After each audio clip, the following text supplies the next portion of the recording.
Family can be complicated. I'd always known that, but I never realized just how deep the cracks ran until that night. It started like every other mundane evening. A quick stop by my parents' house to fix their Wi-Fi. That's my unofficial job in the family. The tech fixer. The one they call. When something breaks while my younger brother Darren lives his life free from those small burdens. It was around 7 p.m. when I stepped through their front door. My dad was pacing the living room like a caged animal, his brow furrowed, lips pressed into a thin line. My mom stood by the window clutching her phone like it was her last connection to sanity. She didn't even glance at me. Typical. Wi-Fi out again. I asked, already heading toward the basement where the router lived among the old boxes and forgotten exercise equipment. My dad just grunted, not even pausing his restless loop.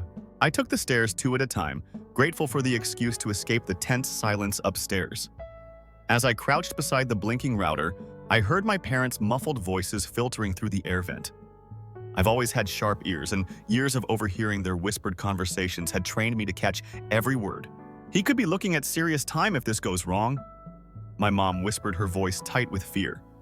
"We can't let him go down like this." My dad's response was a low, gravelly rumble. "We'll do what we have to. We've still got the savings. It'll cover his bail. Maybe even a decent lawyer if we pull some strings." I froze, one hand still on the router, the other gripping the basement floor to keep my balance. I didn't need to guess who they were talking about. Darren, their golden boy. The one who always managed to turn every mistake into someone else's problem. He was 3 years younger, but somehow he'd always been the center of their universe while I was just there. I finished resetting the router and straightened up, my mind racing. They were talking about draining their entire savings. Everything they'd worked for ready to be thrown away to cover for Darren's latest disaster.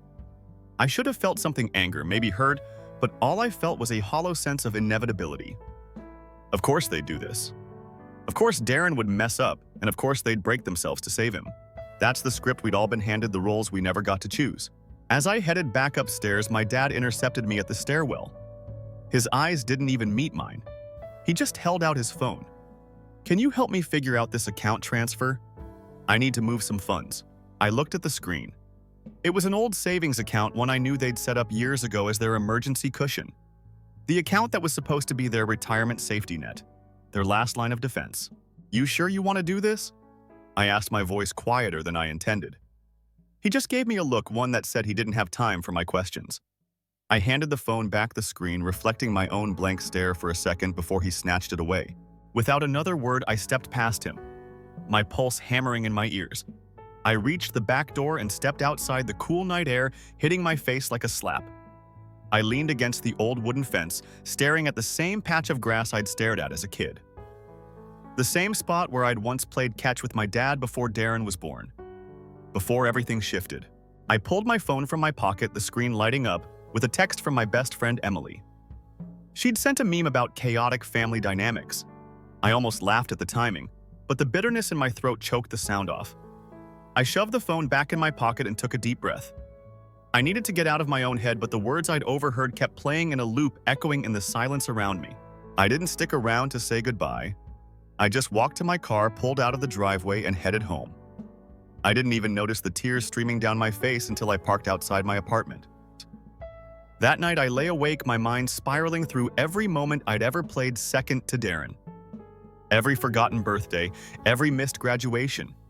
Every time my parents had shrugged off my problems because, well, Darren needed them more, I felt the familiar sting of being the backup plan. The spare tire they only remembered when their golden child needed a lift. And in that moment, something shifted. I wasn't just hurt anymore, I was angry. Not the hot, explosive kind, but the slow, smoldering burn that settles in your bones and refuses to let go. They'd made their choice. They'd shown me exactly where I stood. And maybe it was time I showed them what it felt like to be left behind. A week after that basement realization, I got a call from my doctor. I'd been putting off a minor surgery for months. Nothing life-threatening, but serious enough that I couldn't ignore it anymore. The pain had gotten worse, creeping into my daily life, making every step a reminder that I needed to stop stalling. I hesitated for a second before dialing my parents.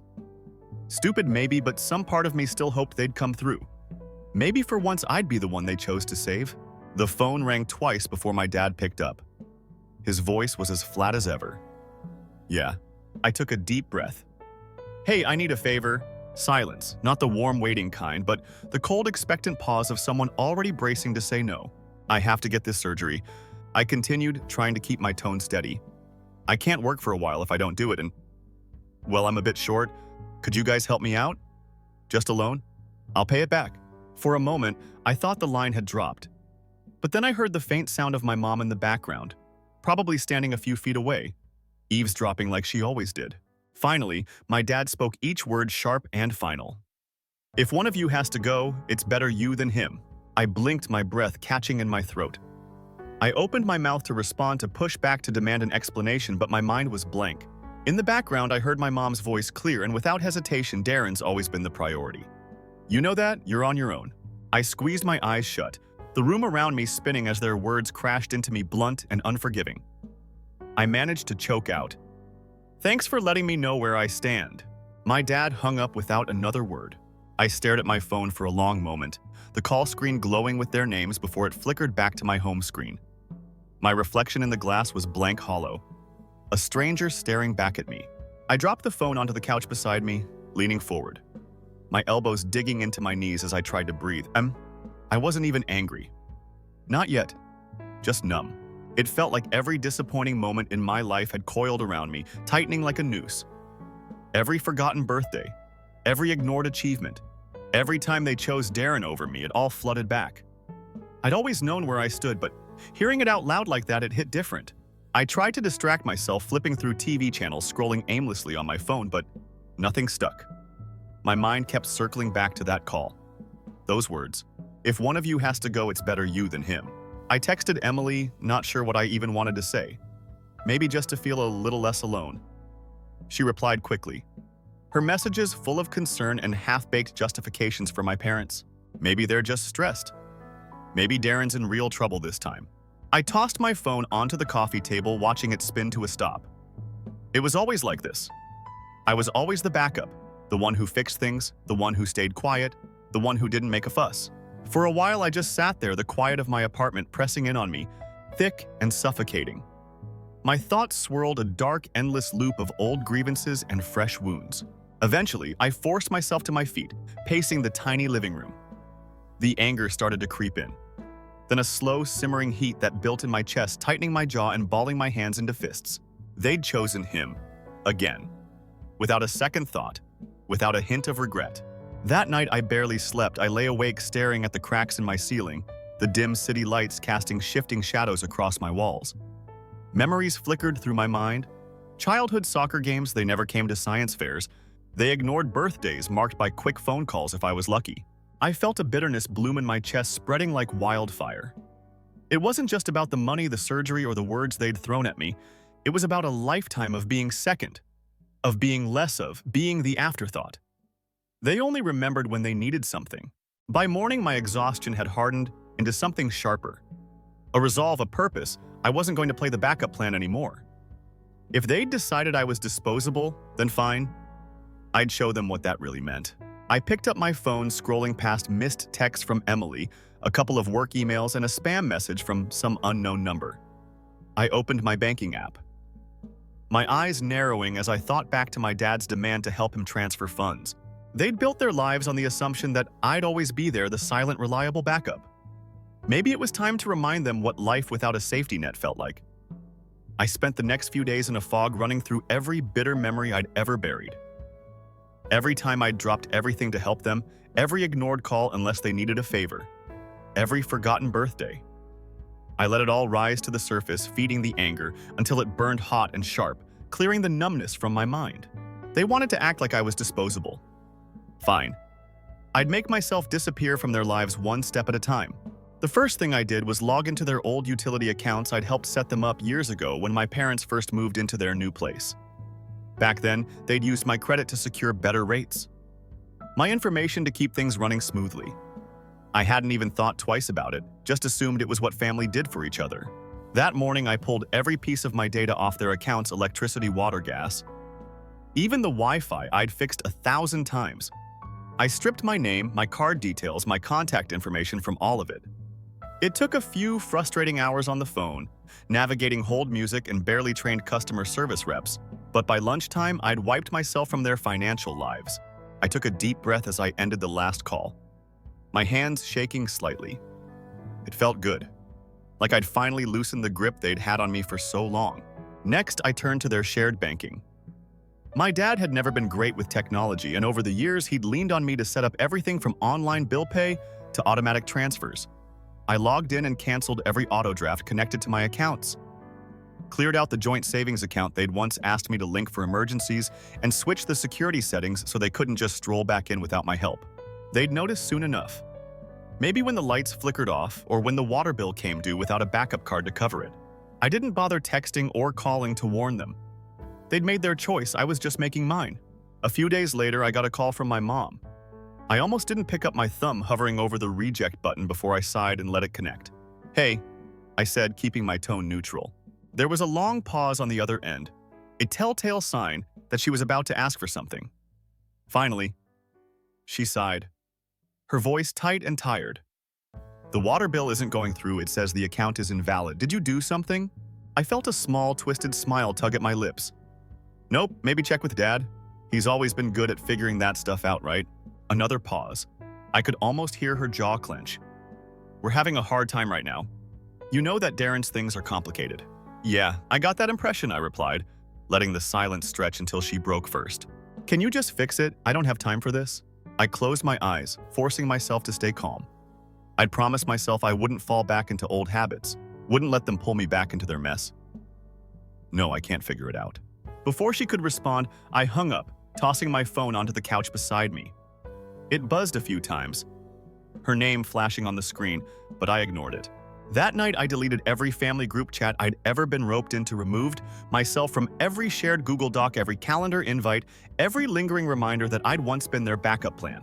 The next morning, I woke up to a series of increasingly frantic texts from my dad. He'd clearly just discovered the mess I'd made, and the messages quickly escalated from confusion to anger. "Why can't I access the bank account? Did you change the passwords? You need to fix this now." I set my phone down without responding, letting his demands pile up as I made myself breakfast. Later that day, Emily called. I hesitated for a moment before picking up. She cut straight to the point, her tone wary. "Hey, did you do something to piss off your parents? Your mom called me twice this morning, freaking out about some bills." I leaned back on my couch, kicking my feet up on the coffee table. "Yeah, I might have pulled the plug on a few things." She let out a low whistle. "Wow, didn't think you had it in you." I laughed, the sound sharper than I intended. "Me neither." She hesitated, her tone softening. "Are you okay?" I paused, my mind flashing back to that brutal phone call, to the casual way my dad had written me off. "Yeah, I'm fine. Just done." She didn't push, and I was grateful for it. We talked for a few more minutes before she had to head into a meeting, and I hung up, feeling a strange mixture of relief and anxiety. That night, I poured myself a glass of cheap red wine and sat by my apartment window staring out at the dim city lights. For the first time in as long as I could remember, I felt untethered, disconnected, free. They'd tried to make me disposable. Now I was making it real. A week passed, then another. My parents' calls grew more frequent, more frantic. I ignored them all, letting the missed calls pile up like snow on an abandoned driveway. Every time my phone lit up with their names, I felt that slow burn of satisfaction, the kind that comes from watching someone finally face the consequences they've ignored for years. Then one morning, my neighbor, Mrs. Ramirez, caught me in the hallway. She's this sweet, nosy old lady who's known me since I moved into the building. She leaned over her walker, her eyes sharp behind thick glasses. "Your dad came by the other day," she said, her voice a mix of curiosity and concern. "Knocked on your door for a good 10 minutes. Looked real upset." I paused my key halfway into my lock. I hadn't heard him, but then again I'd been out grabbing groceries. "Did he say anything?" I asked, forcing my tone to stay light. She tilted her head, studying me. Just muttered something about ungrateful kids and family responsibilities. She huffed her tone, taking on that classic old lady edge. "He should count his blessings. Not every parent gets a kid willing to help out." I managed a tight smile, mumbling a quick thanks before slipping inside my apartment. I leaned against the door for a moment, my heart thudding in my chest. He'd come here. He'd actually shown up at my door unannounced, like some stubborn ghost from my past. I spent the rest of the day checking my peephole before opening the door, every creak in the hallway making my pulse spike. I hated that they still had this kind of power over me, that the thought of them showing up at my door could still send me spiraling. That evening, as I sat in my small living room, the city lights blinking through my window, my phone buzzed again. This time it was Emily. "Hey," she said, her voice a bit too bright, the kind of forced cheer people use when they're trying to soften bad news. "Your mom just called me. She's kind of losing it." I closed my eyes, pinching the bridge of my nose. "What now?" She said, "They're behind on some bills. Utilities, credit cards, even the mortgage." I felt a grim satisfaction settle in my chest. They were finally starting to feel the cracks. She said they can't figure out why everything's getting cut off. Emily continued, her tone hesitant. "I didn't say anything, but I thought you should know." "Thanks," I replied, trying to keep my voice steady. "I appreciate it." There was a long pause, the kind that usually means the other person is building up to something. "Look," Emily said finally, her tone careful. "I know you're mad, and you have every right to be, but are you sure this is the way to handle it?" I stared at the half-empty glass of wine on my coffee table, the red liquid casting strange, shifting shadows on the wall. "It's not about being mad, it's about being done," she sighed, the sound crackling through the speaker like static. "All right, just be careful." "Okay, family can get weird when they feel cornered. I will." I promised, though even as I said it, I wondered if I could really handle whatever came next. A few days later, my mom tried a different tactic. Instead of the usual angry voicemails or passive-aggressive texts, she left a long emotional voicemail. She must have practiced it, or maybe even written it down beforehand, because her voice was strangely steady, the words carefully chosen. "Sweetheart?" She began, her tone dripping with a false warmth that made my skin crawl. "I know things have been rough lately, and I understand if you're upset, but family is family.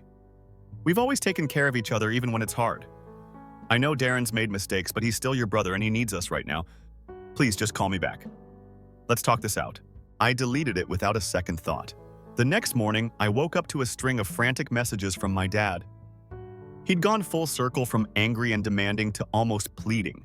"I don't know what's going on with you, but you need to stop this nonsense. Family sticks together. We can work this out, but you have to stop acting like a stranger. Your mother's worried sick. She's not eating, not sleeping. You're breaking her heart. You'll regret this if you keep pushing us away." I tossed my phone onto the bed, staring at the ceiling as a bitter laugh escaped my lips. They were scared.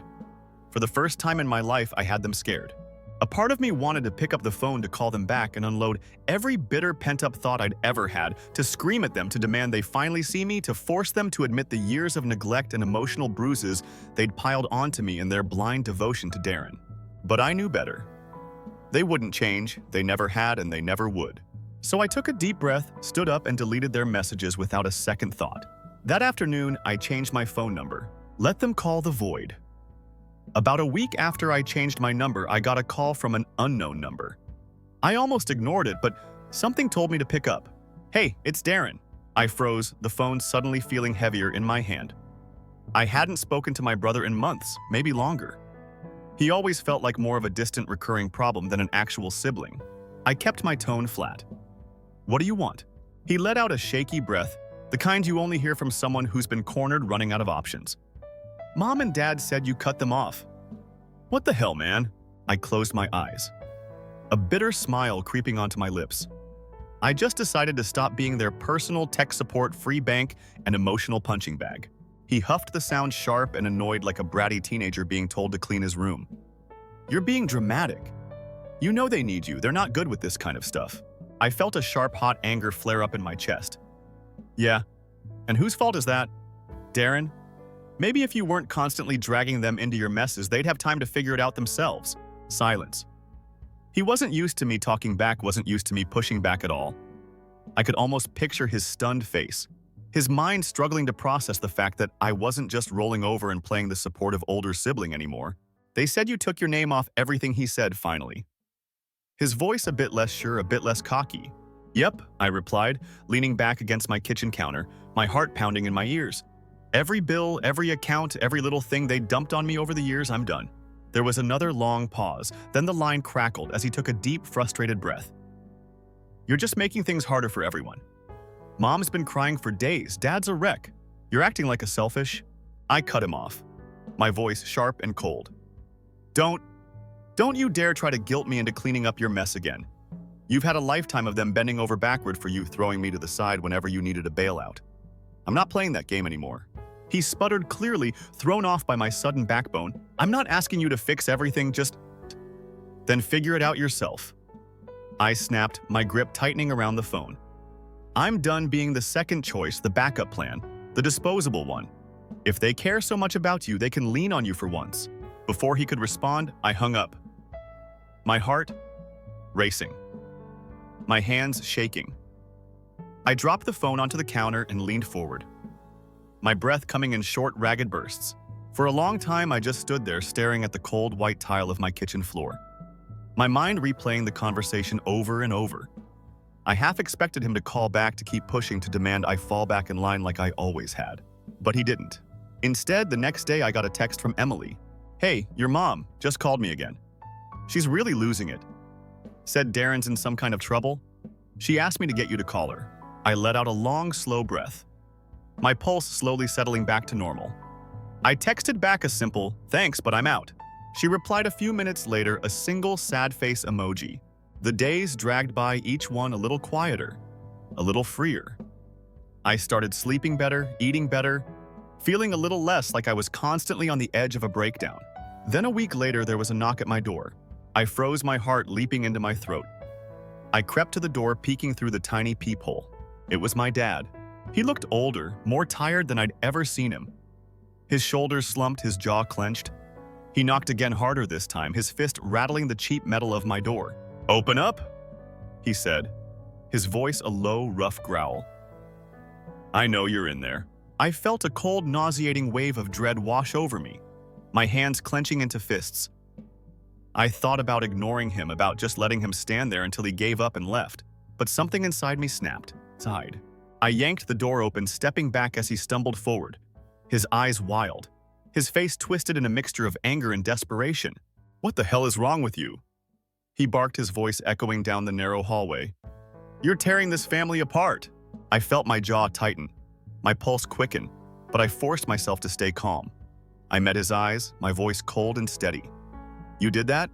Not me?" He opened his mouth, probably to launch into another guilt trip, another lecture about family loyalty and sacrifice, but I cut him off, my tone sharp and final.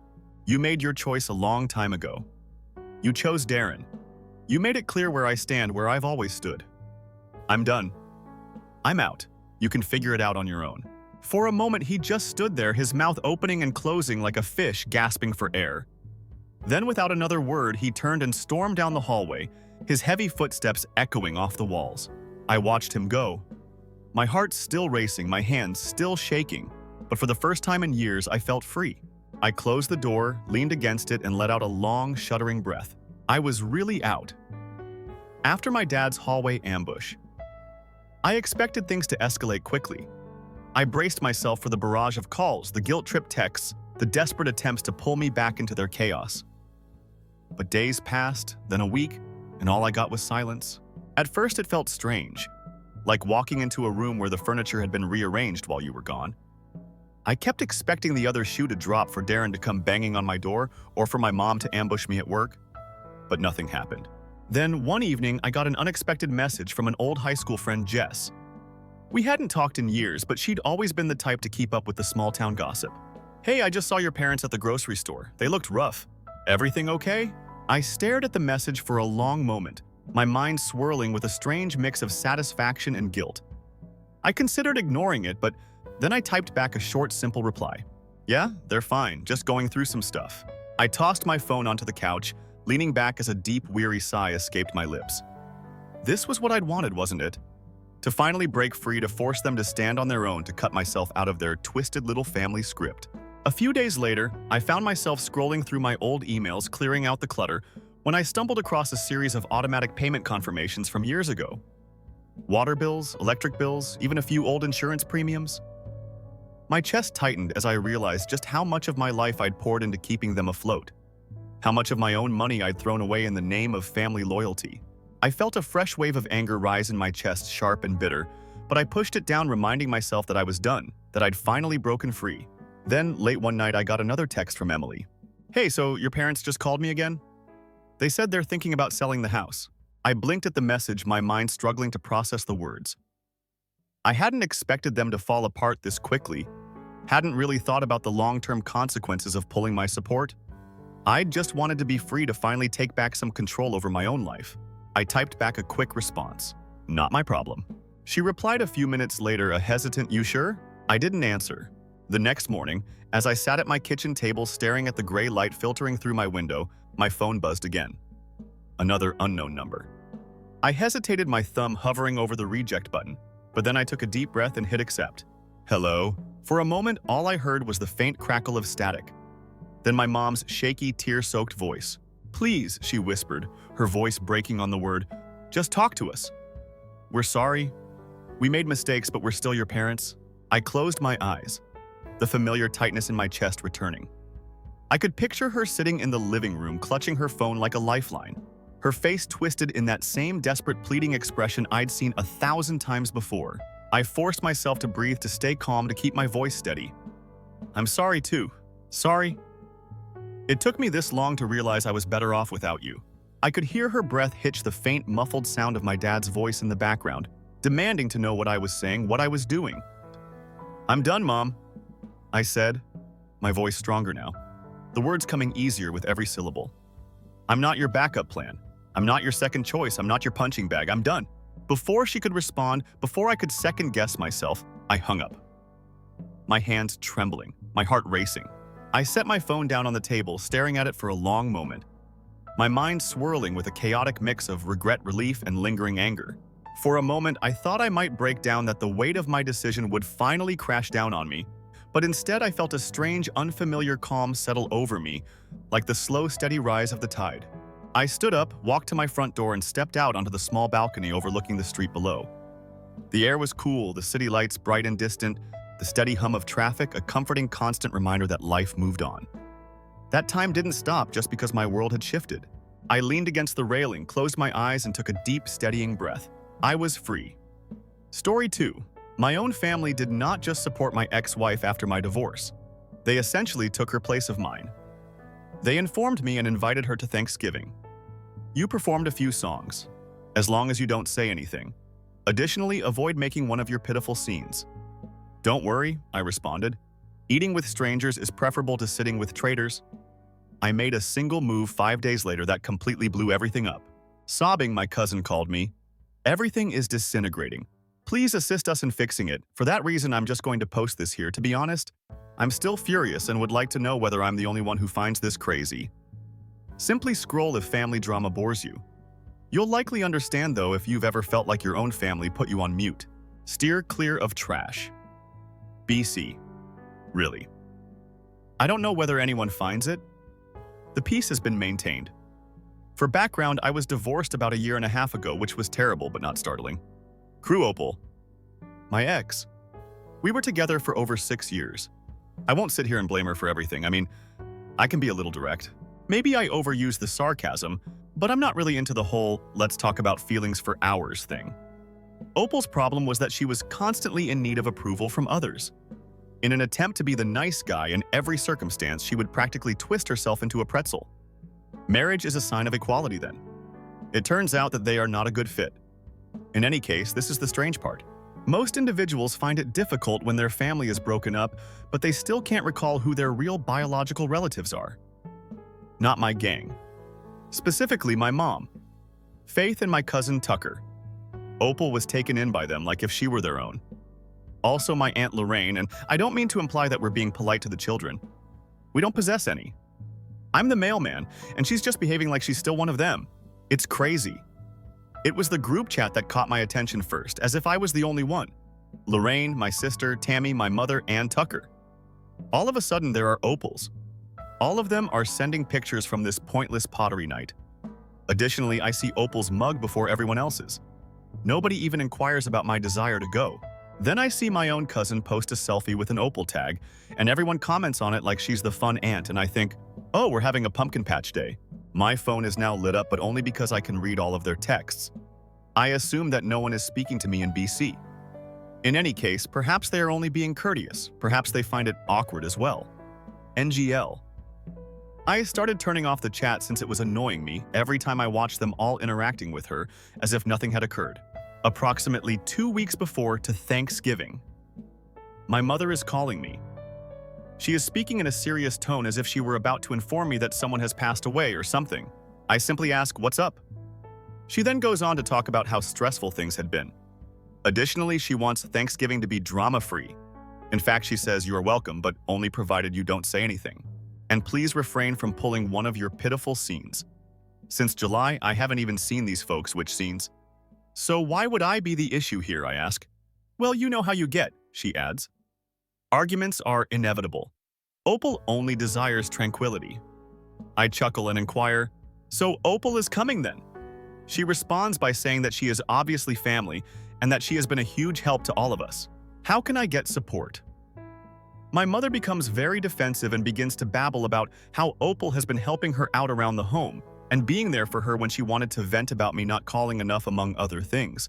She even goes so far as to say that Opal truly listened as opposed to you? "So I'm just finished now. I'd rather sit with traitors and eat with strangers," I remark. She ends the call. Just ends the call. That's nothing new. Since I was a child, she has slammed the phone down on me. When she doesn't want to cope, it's her move. After that, I text Tucker and ask, "Are you serious? Don't make it about you," he simply advises. Opal has experienced a great deal, as in, what have I been missing? Have I passed away? And nobody informed me. I call my sister Tammy in an attempt to get some genuine answers. The only one who doesn't act as though I don't exist is her.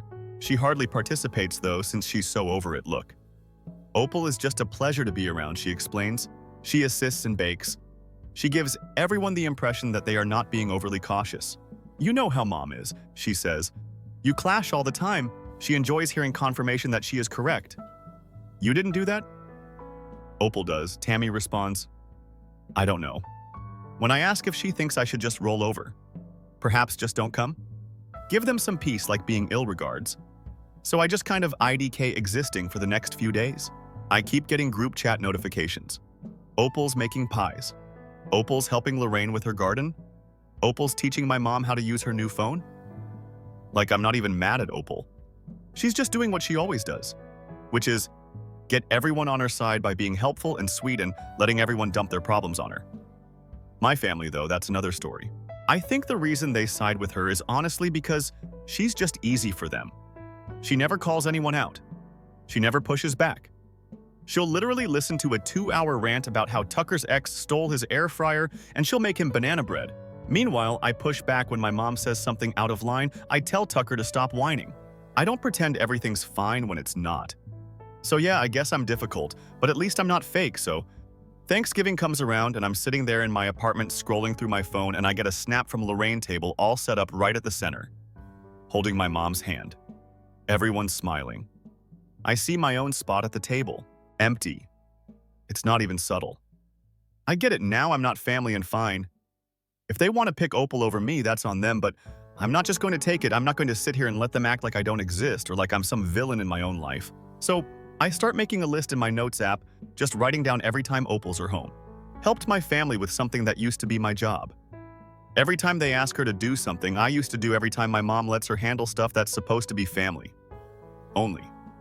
I'm not even sure what I'm going to do with it yet, but it feels good to keep track. I'm not about to let them just erase me. I'm not going to be the guy who sits at home every holiday while my ex takes my place. If they want a traitor at their table, they can have her.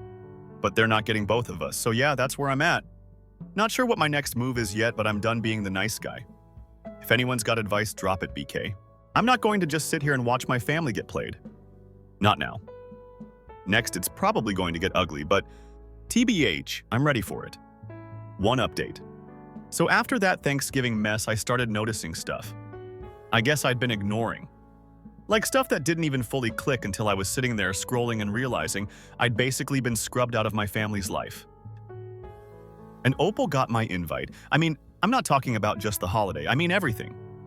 There's this thing where when you're suddenly the outsider, you start seeing all the little ways you were being replaced for months. I'd get texts from Tucker about random family things, but then I'd see on his stories that Opal's there hanging out at my mom's bringing food like she's hosting, not visiting.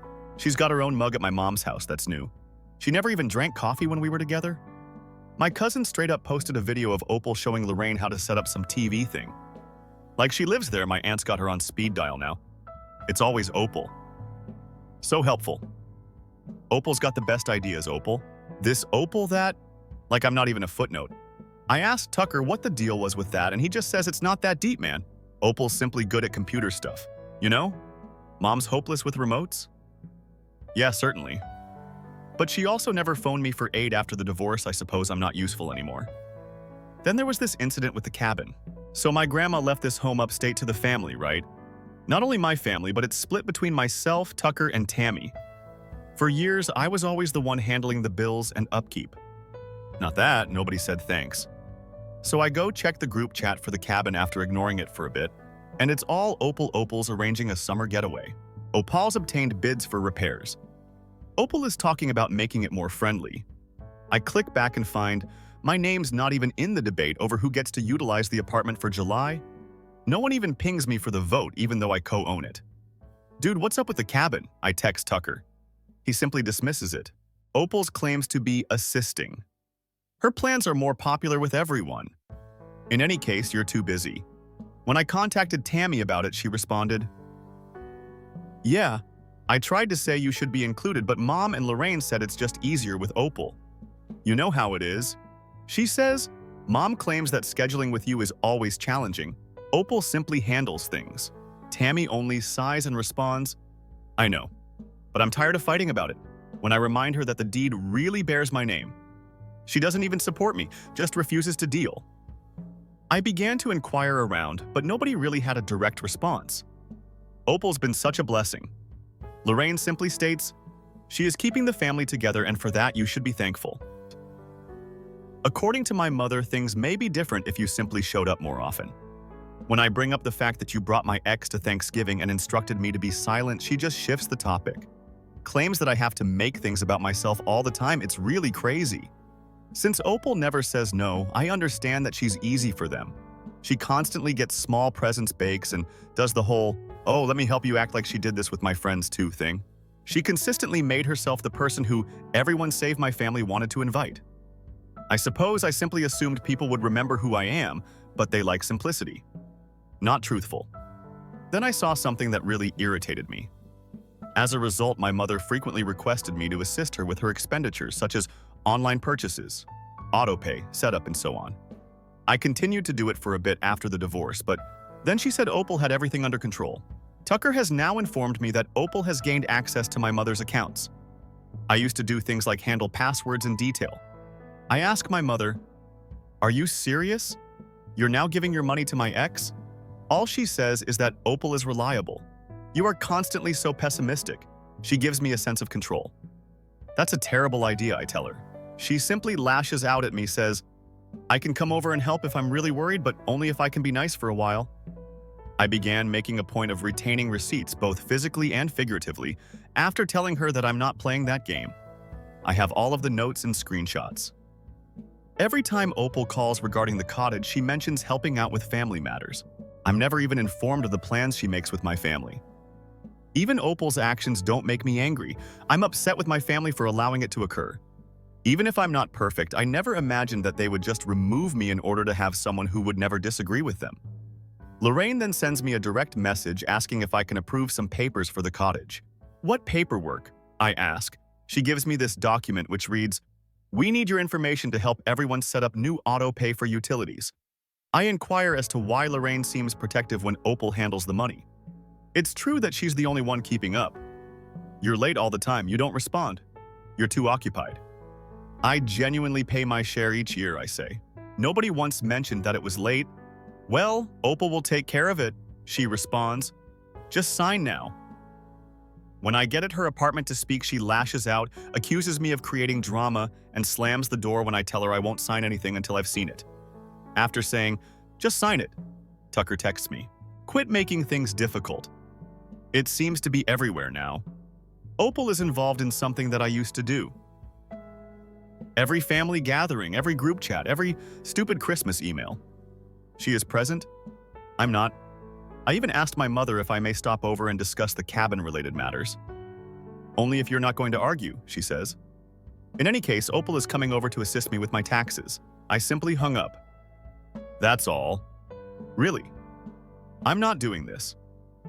I believe that the reason my family treats me this way is because even before Opal, I never cooperated. I've always been the person that speaks his mind, confronts the lads, and doesn't act like everything is okay when it's a mess, Opal. She's the kind of person who will nod, smile, and give you cookies while you disparage the person who really completed the task. My family therefore obtains what they desire. It's never awkward when someone doesn't push back. I suppose that's what they value, just a peaceful, argument-free life? Even if it means feigning my non-existence. As I sit there and watch this whole thing unfold, I realize that I'm going to be cut off from everything if I don't intervene. Financially as well as emotionally, like the family accounts, the cabin, everything. Opal will simply be allowed to take over, not taking place. I'll sign anything they ask me to the next time I'm bringing everything I have with me. Nothing will be signed by me. I'm not going to back down. I refuse to allow them to alter history. Opal thus becomes the protagonist. And I'm simply the irate person who vanished. I've had enough of silence. They're going to get a fight if they want one. Therefore, fasten your seatbelt, because I'm going to make it impossible for anyone to ignore you. Opal can be had by my family if they so choose, but they will not receive my portion. No way. Are you prepared for the third round? The second update. Have you ever had the impression that people are talking about you but you are unable to provide evidence?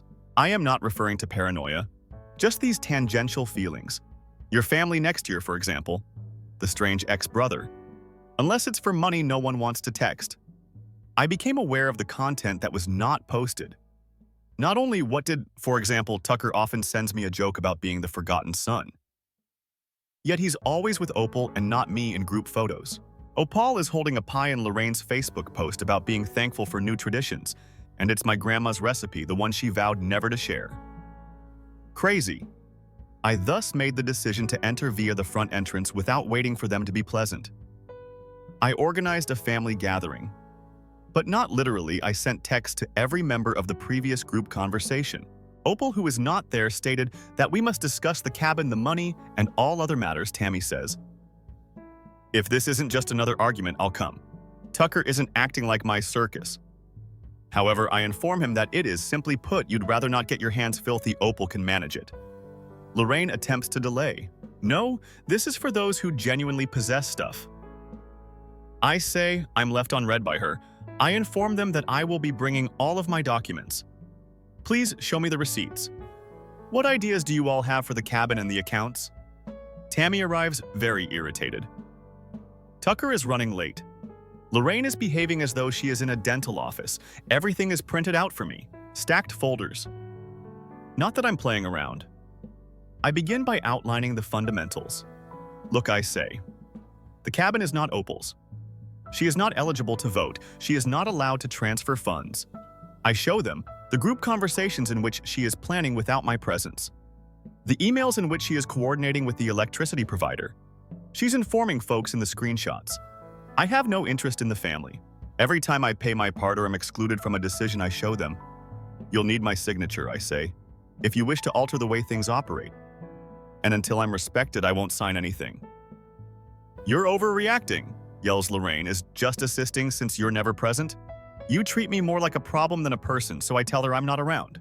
According to Tucker, Opal makes things simpler, but no one wants a battle. Easier for whom? I ask, it's simpler for those who choose to act as though I don't exist. And for once, Tammy is on my side. Yeah, this is getting strange, she says. Opal is in charge of everything, but why? Because she cares. Lorraine says all you do is complicate everything. We get into a fight. The voices are raised. There is no retreating. This is our family, not Opal's, Tammy exclaims, slapping her fist on the table. This is going too far. Lorraine pushes back her chair and gets to her feet, claims she isn't coping, slams the door. Tucker makes an attempt to go. He is blocked by me. Say, you're not going to bail? Don't grab me, he says, pushing me. I can't solve your problems. You want to be an adult? I tell him. Then pretend that it's hot, like very sloppy. I don't mince words. I threaten to freeze the account until we resolve the issue if they continue to allow Opal to handle funds.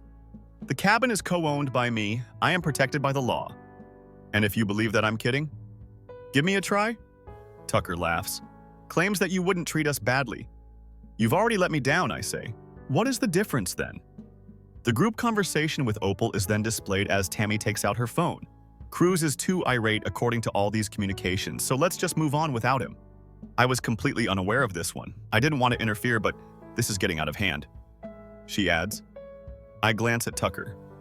He simply shrugs, says, Crew, this is easier. Easy for you, not for me. I say, we're all just shouting now. When Lorraine returns, she threatens, I'll call Grandma's lawyer if you want to make things difficult.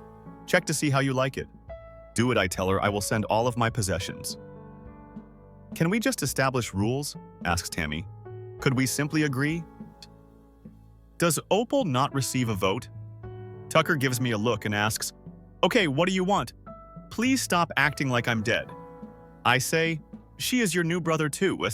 It's really awkward. As if nobody were sobbing. However, it's evident that everyone is angry for various reasons. Peace is what Tammy wants. Tucker desires to go. Opal should be in charge, according to Lorraine.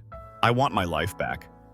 Bottom line, I say, I'll take everything to a lawyer if Opal tampers with another account, signs my name, or otherwise attempts to make judgments regarding my stuff. Do you wish to fight? Enough being nice. Tucker declares, All right. After that, we'll simply follow the book. I'm sick of you guys, Tammy says. She walks away, slams the door. Lorraine refuses to look at me as she sits down. You did this, I tell them. You have to live with the fact that you chose her over me. I get to my feet. Tucker makes an attempt to obstruct me. I push him aside, pick up my folder, and leave. I'm angry when I get home, but I'm also strangely at ease. I am aware of my next course of action. I'm not playing a bluff. They want to use money and property to play games. I'll demonstrate to them what happens when you run afoul of someone who truly pays attention to details. It's amazing to see how quickly people change their ways when you're no longer helpful or convenient for them. Opal is what they desire. I won't let her take what is rightfully mine, but they are free to keep her. Never, ever. After I flip the switch, there will be more updates. Keep an eye out. The last update, I therefore gave it 5 days following that chaotic family meeting. I kept thinking that someone would text to try to patch things up or give me the typical guilt trip, but I never got one. The group chats were identical. I'm not in Opal's name everywhere. Me getting tagged in nothing. I guess they thought I'd just give up and fade out so they could keep playing house with my ex running the show. But nah.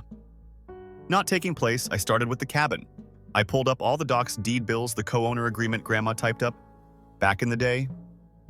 All that. I double-checked every single payment I made, every signature, every message about repairs. I had it lined up so clean even Tucker couldn't ask. What they didn't realize is, you can't just vote a co-owner out and hope they stop asking questions. I called the management office, told them to freeze any new changes. No repairs or bookings. Nothing moves without my sign-off. I told them to provide that in writing to everyone on the file. I sent the family group with the legal notification attached. No warning. No please. Just, if you want to utilize the cabin, come talk to me. Direct Opal's not on the deed. She doesn't get to say, O and BTW, no more assisting with bills. All payments need to go via the official account, which I now manage. Then I manage the family accounts. I went to the bank and removed my name off anything Opal even touched. I phoned the bank manager, described the scenario, and asked them to flag the accounts for third-party access.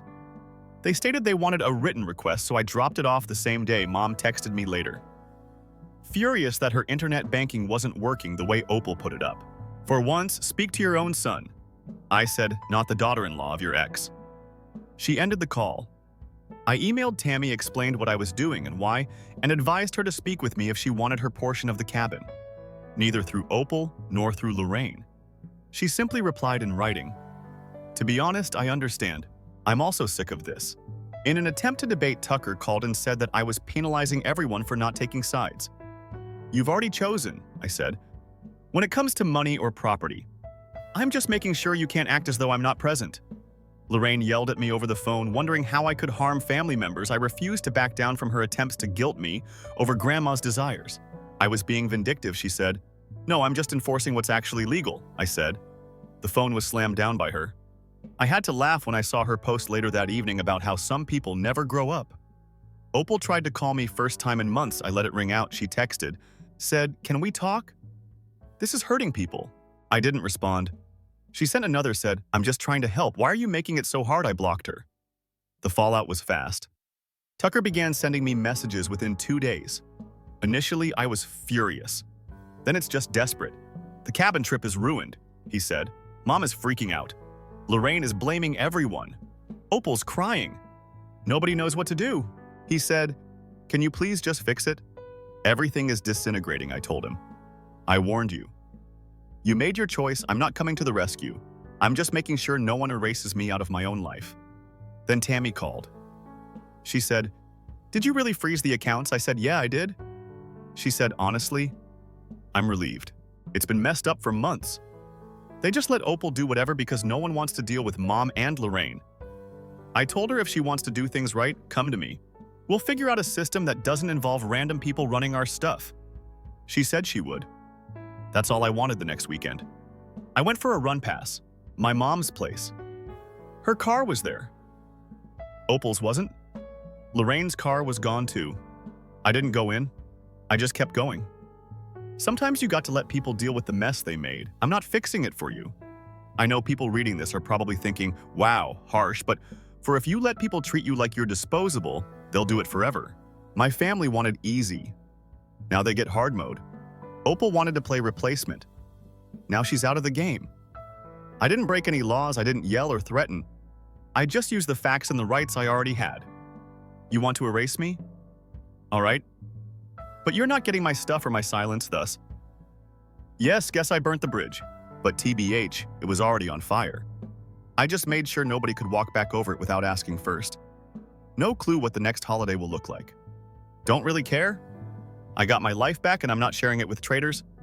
If you're in the same spot, don't just sit there and take it. Remind people where the line is and don't be afraid to draw it in permanent marker. That's it for me. Hope somebody gets something out of this.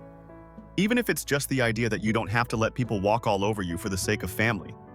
Sometimes you got to be the villain in their story to finally be the hero in your own. Done story. 3. My family pledged to support my recuperation following my operation. Rather, they left me alone without food or medicine while they went on a ski excursion. My brother told me not to guilt trip me when I phoned him. We're on vacation. Not your servants? I only muttered.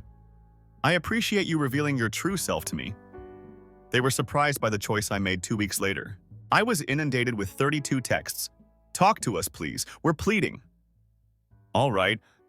I'm not even sure where to begin. I've never posted here, but I'm furious. I have to get it out someplace. I just need to speak it all. I'm not asking for suggestions. I apologize if I'm rambling.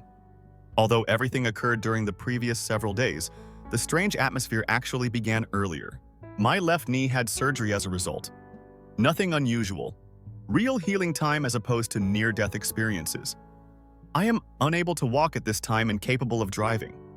My relatives promised to assist. The lower portion of my parents' house is where I reside. Everybody contributes constantly. The youngest brother of my parents. He lives across town, is married, has no children, and is approaching 30. The oldest is me. I've always been in charge of handling things. That person who gets contacted when something breaks, someone needs a ride or a family event has to be planned, you know? I get that somewhat. Although I've always been dependable, I'm not always easy to work with. The rehabilitation guidelines were quite explicit. I need assistance with my meals. You must avoid stairs. Someone to provide my medications at specific times. Things covered with bandages. Every member of the family was helpful for surgery, a support plan, or anything else. Mom created an entire group chat. My brother just begins acting strangely around 2 days before to surgery. I overheard him discussing not delaying the trip once again with his wife in the kitchen. He will also be all right. He always is. I gave it up. I assumed he was simply under stress or something. My brother has always acted as though I'm acting. He'll joke that I'm simply seeking attention if I'm ill. He will roll his eyes. If I seek for assistance, I'm aware that he finds me overly sensitive. Additionally, my parents, my mother in particular, always say things like, "He doesn't mean it. He's only making jokes." To be honest, he has a lot on his plate. He consistently gets away with things. He would break something when we were younger, and I would be held accountable. I'm not even being dramatic. The day of surgery arrives. Everything is fine. On the first night, my mother stays with me. I sleep most of the time, and Dad comes and goes. The TV and I are alone in the living room the next day. Mom will be late, she texts. My brother has errands to run. I send a text message to the group chat. Hours pass before anyone responds. Day 3. In the morning, nobody stops by. I can't wake up quickly enough to get to the dumb shelf where they placed my medications. Even when my phone alarm goes off, I send another SMS. Nothing. I give my mother a call. It sounds, whatever. I'm irritated. They could simply be late. I hold off until lunchtime. Nothing has changed. I'm becoming dizzy and hungry. Other than some outdated yogurt, the refrigerator is empty and mustard, sort of. Since I filled it with freezer dinners before to surgery, no one has filled it again. I nearly pass out as I attempt to climb the stairs. I give my brother a call. The speaker is on. I hear music and breeze. "What's up?" he asks. "Hey, where's everybody?" I ask. "I need assistance." "We're on the road, man," he replies with a giggle. On his way to the peak. What, I wonder, who are we? "Mom, Dad, wife, him," he says. "They're heading out to ski?" I don't understand. I'm literally stuck here. I say I am unable to obtain my medication. "Come on, don't guilt trip me," he replies with a sigh. "We're on vacation, not your servants." "I'm a mature man," he says. "I'll be all right. I tend to exaggerate things a lot." "This isn't a joke," I say. "In fact, I'm hurting. You must return to me." "Sorry we planned this," he says. "You'll be all right. Order delivery or anything." I only mutter, "I appreciate you revealing your true self to me." He ends the call. I look at my phone. The group conversation is quiet. I attempt to call my mother voicemail. "Try father?" Likewise, I send my aunt an SMS. She says, "Oh, I assumed you were traveling with the family." Are you certain I email her a picture of the empty kitchen with my leg brace on? She just adds, "Let me know if you need anything," and gives the thumbs up emoji. I'm in this strange daze of hunger and rage for the next few hours. I simply eat the old crackers I found in my room. The delivery man puts my order outside where it becomes cold before I can bring it inside since he is unable to enter the home. I try to chuckle at how ridiculous everything is. I hear my neighbor's vehicle in the driveway later that evening. I request that he assist me in getting my meals from outside. "Dude, where's your family?" he asks me. I provide an explanation. I give the group chat another go.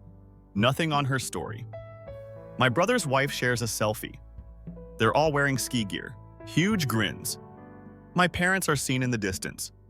Sleeping is impossible for me. I simply keep playing that call again. I become more irate. I'm angry, not sad. I can't stop wondering how we got here, as though I've covered for them many times, cleaned up a lot of mess. I'm not perfect, but I've never abandoned a defenseless person. I plot all night long. Every time I bail someone out, I begin to make notes in my phone listing every favor I paid, all of the bills.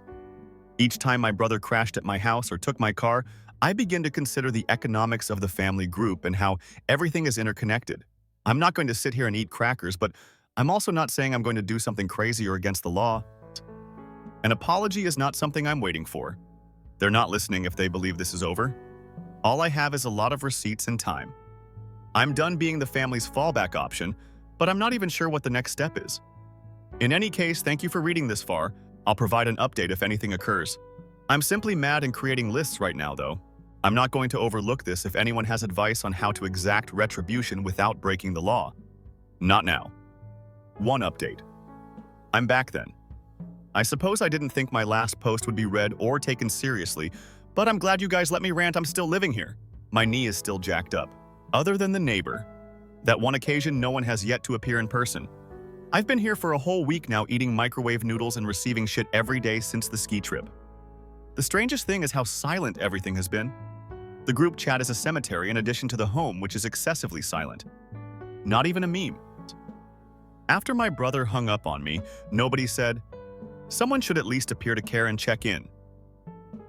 Little remnants of what they left behind are what I keep discovering. As if someone had left a partially consumed coffee mug in the sink.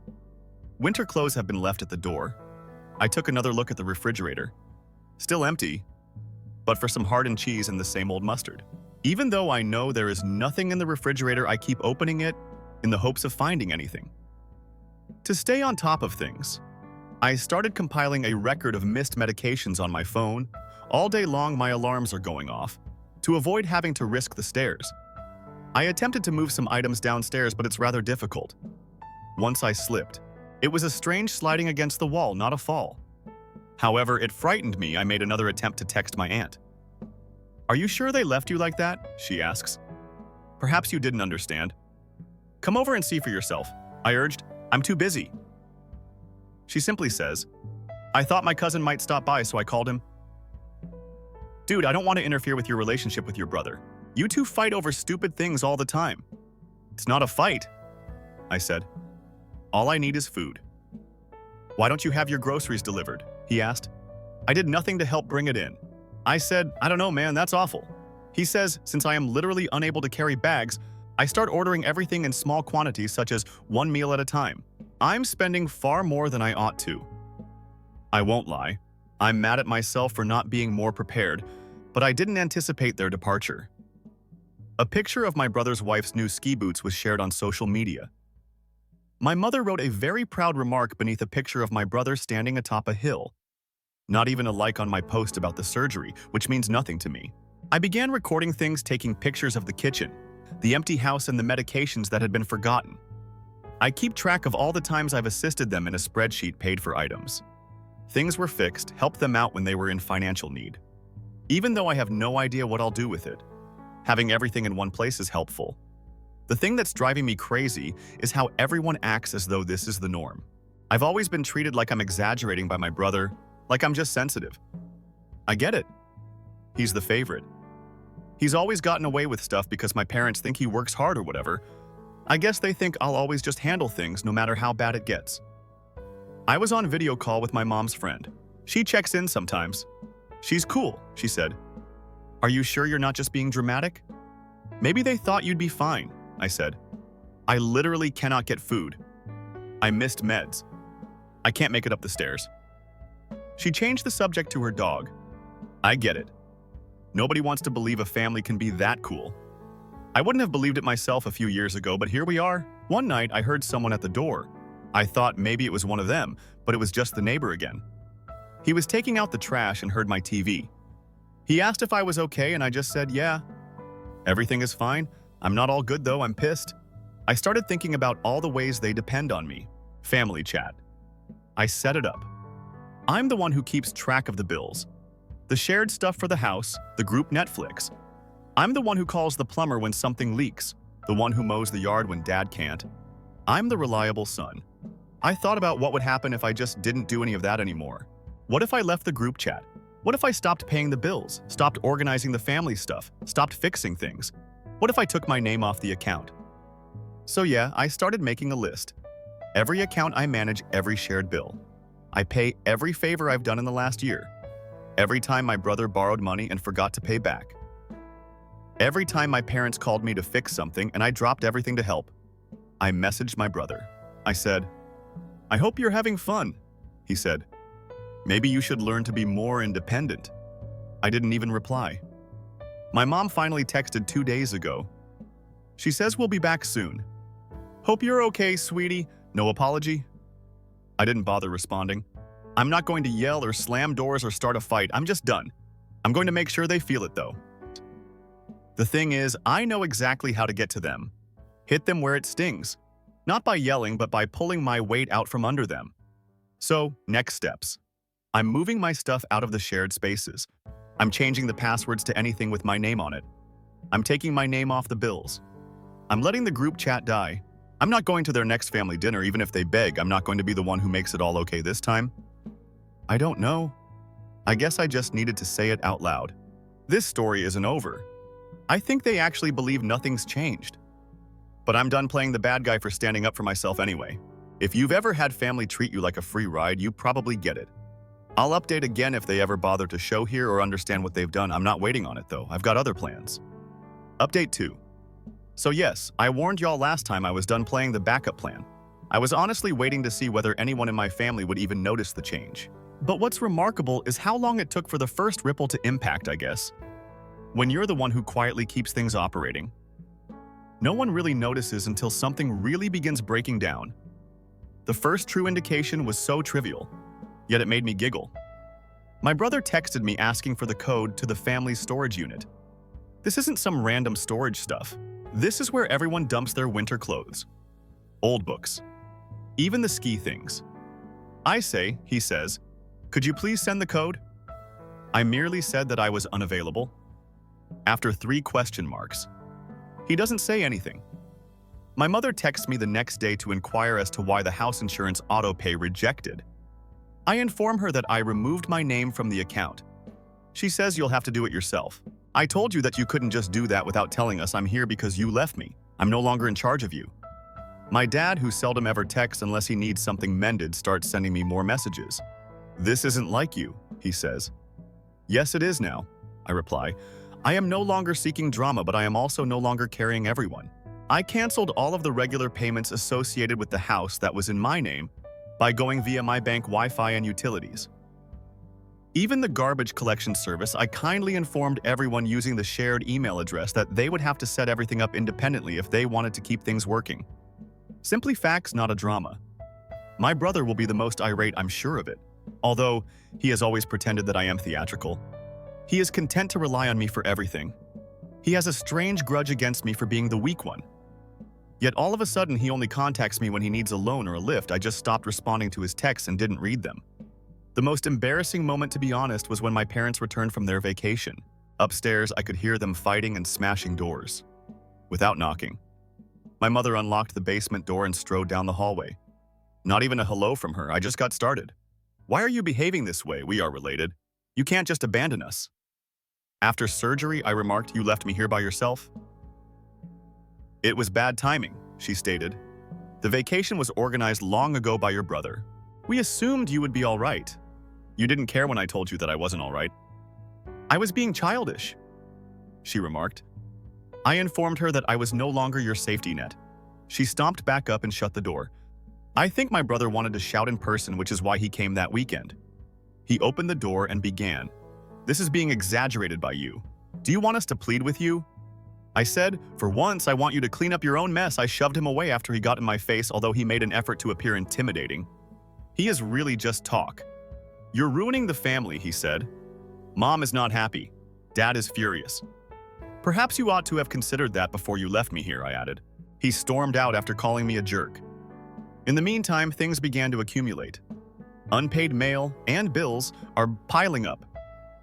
It had been ages since the yard had been mowed. I always did that. It was rather pleasant to watch my dad attempt to mow it alone and give up in the middle. My parents reportedly tried to get my uncle to fix the Wi-Fi, so he contacted me a few days later to inquire what was going on. I explained everything to him. "That's rough," he replied, going somewhat silent. "But your mother, you know, she detests confrontation." "Maybe she should try preventing it, definitely," I remarked. "It's not as though everyone agreed with me. You should just let it go. According to a message from a few cousins, family is involved. They wouldn't have left you alone," I told them. "Why, therefore, is it acceptable to me, however it was?" The money that truly got to them. The next family gathering had to be rescheduled, so my brother texted me in a rage. "It's always me who makes the reservations. The shared cottage lease literally includes my name." "It's not my problem," I told him. "I'm pulling out of all agreements." I was being spiteful. He added, "I'm just doing what you taught me," I said. Even my mother began to phone many times a day, alternating between appealing and furious. It was brief. No enthusiasm. "It's not my issue." Sincerely, this isn't about retaliation for the purpose of retaliation, despite what some people may think. The goal is to prevent them from stepping all over me once more. They said unequivocally that I am only there to assist till I need anything. They may now experience what it's like without me to save the day. To be honest, I became bolder. I instructed the bank to divide the joint account over the phone, collected my half, and let them handle things on their own. I sent an email to the family home's property manager stating that my parents, not me, should henceforth handle any maintenance needs. For a while, I even banned my brother on social media to avoid seeing his sulky tweets about treachery in the family. The finest aspect. My phone has been exploding. Days have passed since I last checked the group chat, but all I saw was endless messages. Everyone suddenly has urgent issues that need to be resolved. It's too late. I won't tell lies. None of this makes me feel particularly good. I still limp around, get frustrated, and spend most of my days in the basement. I'm not going to back down even though I have to go to great lengths to be treated like a human. It's not a phase, I am not their fallback option, and I won't be again. They can text, call back, or do anything else. I'm not going to change my mind now. The lesson I had to learn in this house by myself is the lesson I want them to learn. I believe I've made my point, so this will likely be the last post. However, if you are the one who keeps your family together, don't be scared to show them what life is like without you. For one last update, being the bigger person sometimes simply means standing your ground and letting others clean up their own mess. Know what's crazy? You have to turn your phone face down to escape the noise when it keeps going off. Additionally, it comes from the same individuals who abandoned you when you needed them. I had 32 unread texts when I got up today.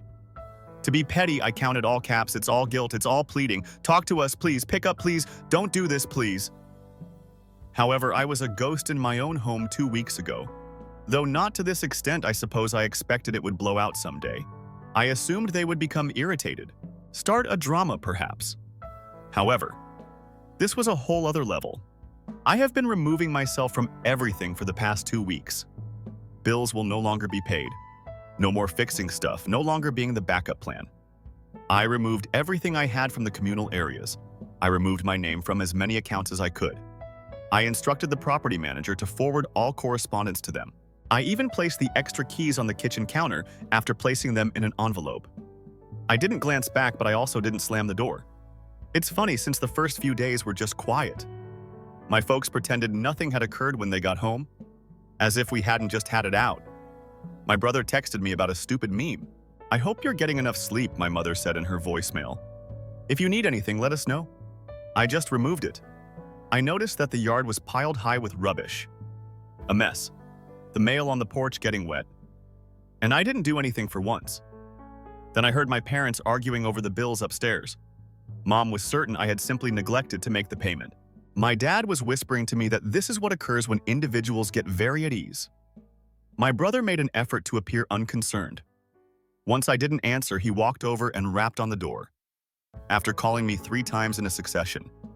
I kept the door shut, but I let him shout for a while. I was being immature, he said. He kicked the recycling bin, and I heard it very mature. A few days later, I received an SMS from my aunt. Your mom is worried, she added. Could you give her a call? I assured her I was all right, she typed. Are you certain you're not going overboard? For fun, I emailed her a photo of my empty kitchen from the previous week. She didn't respond. Later, my cousin sent me a message on Instagram telling me to forget about it, family. Not when they abandon you to rot and go skiing. I said I was abandoned on the scene by him. Seeing them scurry was the greatest part. My brother made an effort to plan a family meal. Typically, I handle the group chat invites, reminders, and reservations. He texted everyone, but half of them didn't respond. My folks attempted to enter the storage unit. I suppose they genuinely phoned customer support to voice their displeasure with the one for whom I changed the code. The manager called and asked whether I wanted to move the account, make it theirs. I said, I'm finished. At last, my father lost his temper and began to recite the traditional words. This is being exaggerated by you. Your mother's anxiety is making her ill. You all went skiing and I told him I was unwell. He ended the call. I began to notice small changes.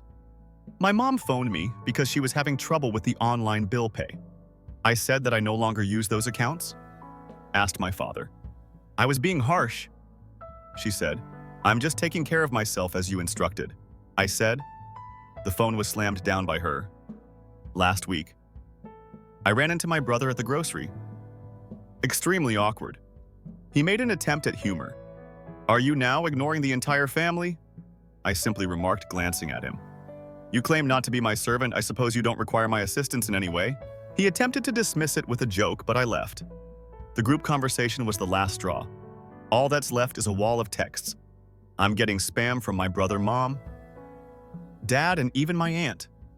Talk to us. Please, we're pleading. What are you looking for from us? We are related. It wasn't our intention. In one morning, 32 texts were sent and not a single one expressed regret. Not once. I won't pretend that this was simple. It was awful. It's still awful. I'm still limping and learning how to take care of myself. However, I am aware that I am not doing it for those who would abandon me. I now have my own room, groceries in my refrigerator, and my own account. The neighbor with whom I simply spoke is, to be honest, more helpful than my family has ever been. I'm not sure if they will ever understand. Perhaps they will simply go on and act as if nothing occurred. Perhaps my mother will continue to tell others that I'm experiencing a difficult situation. Perhaps my brother will continue to make fun of me for being overly theatrical. I no longer give a damn. I'm not responding, but I'm also not blocking. I let the messages to accumulate. I occasionally browse through it only to observe how desperate it becomes. After all, it seems right, even if I know it sounds trivial. If you're anticipating the scene when we all give each other hugs or whatever, that isn't taking place. I am no longer the family fixer. They let me know how much I meant to them. I'm just giving it back. Thus, yes. 32 messages, all of them pleading it's too late. Right now I'm doing well. Perhaps I will provide an update if something crazy occurs. However, in my opinion, this is the end of it. Maybe just take a moment to observe what happens if you're reading this and you're always the one cleaning up after everyone. The speed at which they detect your absence may surprise you.